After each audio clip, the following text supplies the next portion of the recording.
नमस्कार। आपदाएं, चाहे वो कुदरती हों या फिर इंसान की बनाई हुई, हमारे समाज के लिए हमेशा से एक बहुत बड़ी चुनौती रही हैं। तो आज हम इसी पर बात करने वाले हैं कि इन विनाशकारी घटनाओं से निपटने के लिए हमारा आपदा प्रबंधन सिस्टम यानी डिजास्टर मैनेजमेंट सिस्टम काम कैसे करता है। और ये भी समझेंगे कि कैसे अब इसका फोकस सिर्फ बचाव और राहत से हटकर एक मजबूत भविष्य बनाने की तरफ हो गया है।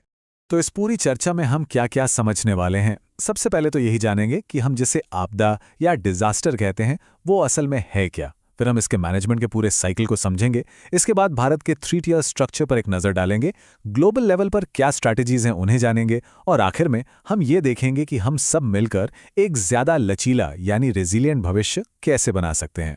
ठीक है, तो चलिए शुरू करते हैं।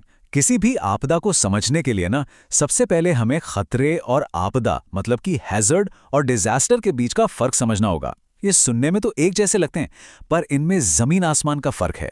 तो समझने वाली बात यह है कि खतरा यानी हैजर्ड सिर्फ एक पोटेंशियल है, एक संभावना। जैसे मान लीजिए किसी शहर के नीचे एक फॉल्ट लाइन है, तो वो एक खतरा है। पर वो आपदा तब बनती है जब उस फॉल्ट लाइन पर भूकंप आ जाए और वो शहर को तबाह कर दे, क्योंकि शहर उससे निपटने के लिए तैयार नहीं था। मतलब जब कोई खतरा किसी कमजोर आबादी से टकराता है और इतना नुकसान कर देता है कि वो लोग उससे खुद नहीं निपट सकते, तब वो आपदा कहलाता है। अच्छा, तो इन आपदाओं को हम दो बड़ी कैटेगरीज में बांट सकते हैं। एक हैं प्राकृतिक आपदाएं, जो नेचर की वजह से होती हैं, जैसे भूकंप, बाढ़, तूफान या फिर कोविड-19 जैसी महामारी। और दूसरी होती है मानव निर्मित आपदाएं, जो इंसानी गलतियों या इरादों का नतीजा होती हैं, जैसे कि कोई केमिकल फैक्ट्री में गैस लीक हो जाए, कोई बड़ी रेल दुर्घटना हो या फिर आतंकवाद जैसी घटना। तो सवाल ये उठता है कि हम इन आपदाओं को मैनेज कैसे करते हैं। इसका जवाब कोई एक एक्शन नहीं है, बल्कि एक पूरा साइकिल है, एक प्रक्रिया है जो लगातार चलती रहती है, ये कभी रुकते नहीं है। इस साइकिल को मोटे तौर पर हम 3 हिस्सों में देख सकते हैं। पहला है आपदा आने से पहले का फेज, जब हम तैयारी करते हैं। दूसरा फेज है आपदा के दौरान, जब तुरंत एक्शन लेना होता है। और तीसरा है आपदा के बाद का फेज, जब सब कुछ ठीक करके फिर से खड़ा करना होता है। आपदा से पहले का जो फेज है ना, वो शायद सबसे जरूरी है। यहां हमारा लक्ष्य होता है कि खतरे को आपदा बनने ही ना दिया जाए, या अगर वो आए भी तो उसका असर कम से कम हो। इसमें क्या क्या होता है, जैसे कि बांध बनाना, अर्ली वार्निंग सिस्टम लगाना जिससे खतरे की सूचना पहले ही मिल जाए, और लोगों को मॉक ड्रिल करवाना ताकि वो तैयार रहें। लेकिन जब आपदा आ ही जाती है तो सारा फोकस इमीडिएट रिस्पॉन्स पर चला जाता है। इस स्टेज पर सबसे जरूरी काम है लोगों की जान बचाना, सर्च और रेस्क्यू ऑपरेशन चलाना, घायलों को फर्स्ट एड देना और उन तक खाना पानी जैसी बेसिक चीजें पहुंचाना। ये सब इसी फेज का हिस्सा है। और एक बार जब आपदा गुजर जाती है तब रिकवरी और रिकंस्ट्रक्शन का लंबा फेज शुरू होता है। इसमें बिजली, पानी जैसी जरूरी सेवाओं को फिर से चालू करने से लेकर टूटे हुए घर, सड़कें, स्कूल फिर से बनाना और लोगों को उनकी जिंदगी दोबारा पटरी पर लाने में मदद करना शामिल है। चलिए अब इन सभी कॉन्सेप्ट्स को भारत के संदर्भ में देखते हैं। भारत ने डिजास्टर मैनेजमेंट के लिए एक बहुत ही व्यवस्थित और व्यापक ढांचा यानी फ्रेमवर्क तैयार किया है। देखिए, भारत के लिए टर्निंग पॉइंट था 2004 की सुनामी। उस तबाही ने एक तरह से हमारी आंखें खोल दी और हमें यह एहसास दिलाया कि एक मजबूत सिस्टम की कितनी ज्यादा जरूरत है। और इसी के ठीक बाद 2005 में भारत की संसद ने ऐतिहासिक डिजास्टर मैनेजमेंट एक्ट पास किया। इस कानून के तहत एक 3 टियर सिस्टम बनाया गया।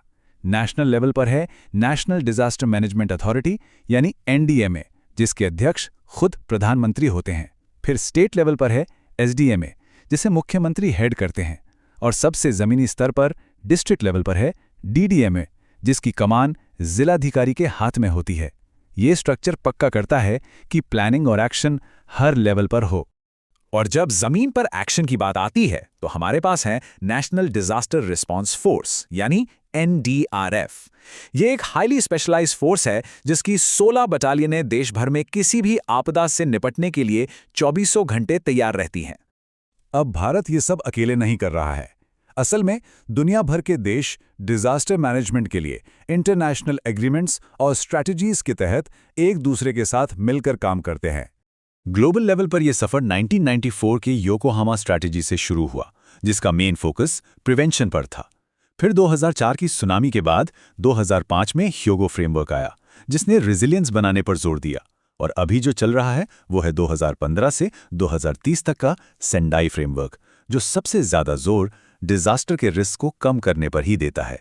इसी सेंडाई फ्रेमवर्क का एक बहुत ही पावरफुल आइडिया है बिल्ड बैक बेटर। ये इसका मूल मंत्र है।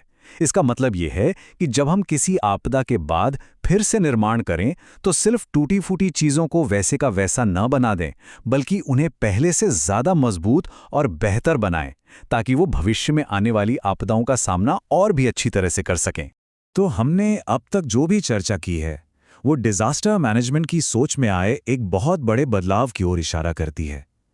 हम अब सिर्फ घटना होने का इंतजार नहीं करते, हमारी अप्रोच अब रिएक्टिव से प्रोएक्टिव हो गई है। ये जो बदलाव है इसे ऐसे समझ सकते हैं। पहले हमारा फोकस मुख्य रूप से आपदा आने के बाद राहत और बचाव पर होता था, लेकिन अब जो नई अप्रोच है वो होलिस्टिक है, यानी समग्र। इसमें रोकथाम, तैयारी, प्रतिक्रिया और पुनर्निर्माण, पूरे साइकिल के हर हिस्से पर बराबर ध्यान दिया जाता है। संक्षेप में कहें तो अब हम इंतजार नहीं करते बल्कि तैयारी करते हैं।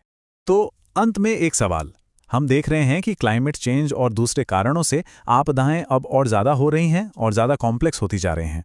ऐसे में ये हम सब की एक सामूहिक जिम्मेदारी बन जाती है कि हम सोचें कि हम सब मिलकर एक ऐसा भविष्य कैसे बना सकते हैं जो इन चुनौतियों का सामना करने के लिए पहले से कहीं ज़्यादा तैयार और मजबूत हो।